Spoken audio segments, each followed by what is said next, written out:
Welcome back to Good Day Columbia, also on Fox. Today marks the 50th anniversary of the March on Washington. This is when Dr. Martin Luther King Jr. gave his prophetic I Have a Dream speech. On Saturday, folks from across America making their way to the National Mall to commemorate the march. I traveled with some Claflin University students and got a chance to understand why the march was so important to these students, especially since they attend a historically black college. Within these hollowed walls of Claflin University lies countless memories of the civil rights movement. Dr. Martin Luther King Jr. even visited the campus.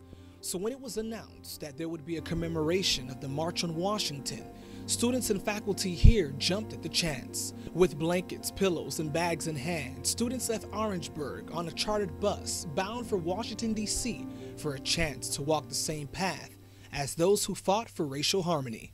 It was honestly mind-boggling. I mean, I've never been to the National Mall, so it was just a really historic sight to me. This is a really unified event. It was a very inspiring, a very moving experience. Thomas, Darius, and Kiko, three Claflin students reflecting on their time at the 50th anniversary of the March on Washington. For these three, the march was about following a legacy of family members who fought for racial equality.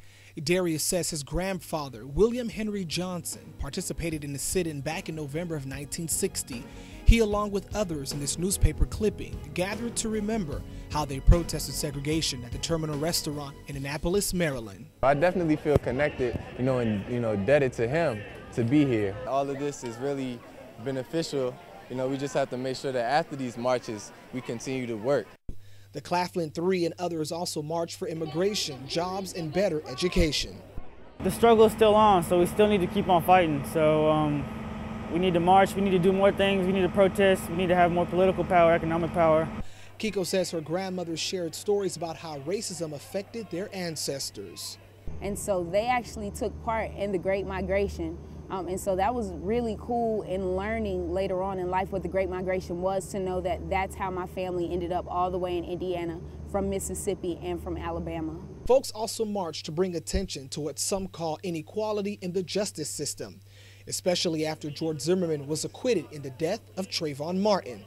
Some critics argue that these types of rallies and marches incite more hatred and bigotry, but Kiko disagrees. Parts of his dream have come to realization. His dream hasn't been fulfilled yet. There's still racism, there's still inequality.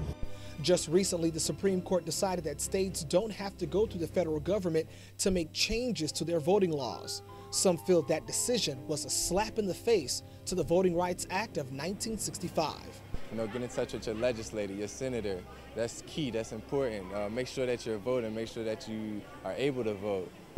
These students say they're going to take what they've experienced and bring the momentum back to their peers.